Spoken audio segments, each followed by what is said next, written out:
ராம்குமார் உடலை பிரேத பரிசோதனை செய்யும் குழுவில் தனியார் மருத்துவர் ஒருவரை நியமிக்க கோரி அவரது தந்தை தொடர்ந்த வழக்கை உச்சநீதிமன்றம் தள்ளுபடி செய்துள்ளது.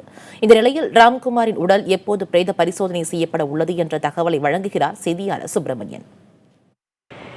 கடந்த 18ஆம் தேதியிலிருந்து ராம்குமாரின் உடல் பிரேத பரிசோதனைக்காக ராயப்பேட்டை அரசு மருத்துவமனையில் வைக்கப்பட்டிருக்கிறது. ஆனால் இதுவரை அவரது உடல் பிரேத பரிசோதனை செய்யப்படவில்லை.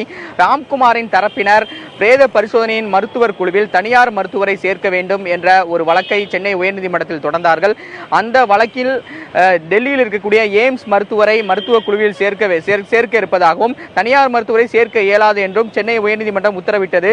இந்த உத்தரவை எதிர்த்து ராம்குமார் தரப்பினர் உச்சநீதிமன்றத்தில் மேல்முறையீடு செய்தார்கள். ஆனால் அவர் மேல்முறையீட்டு மனுவை உச்சநீதிமன்றம் நிராகரித்திருக்கிறது. 1ஆம் தேதிக்குள் ராம்குமாரின் உடல் பிரேத பரிசோதனை செய்யப்பட வேண்டும் என்ற உத்தரவும் உச்சநீதிமன்றம் இட்டிருக்கிறது. இதன் அடிப்படையில் பார்க்கும்போது இன்று அல்லது நாளை ராம்குமாரின் உடல் பிரேத பரிசோதனை செய்வதற்கான அதிக அளவில் வாய்ப்பு இருப்பதாக மருத்துவர்கள் தரப்பில் தெரிவிக்கப்பட்டிருக்கிறது. ஆனால் எய்ம்ஸ் மருத்துவர் யார் என்று இதுவரை அறிவிப்பு வெளியாகவில்லை. அநேகமாக இன்று மதியத்திற்குள் அதற்கான அறிவிப்பு வெளியாகும் என்று எதிர்பார்க்கப்பட்டிருக்கிறது. எய்ம்ஸ் மருத்துவர் அறிவிப்பு வெளியான பிறகு நாளை தான் பிரேத பரிசோதனை நடைபெறும் என்று ராயப்பேட்டை அரசு மருத்துவர்கள் தரப்பில் தெரிவிக்கப்பட்டிருக்கிறது.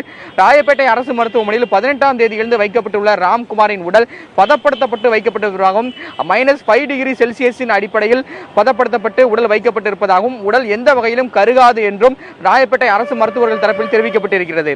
புதிய தலைமுறைக்காக ஒளிப்பதிவாளர் தீபக்குடன் சுப்பிரமணியன்.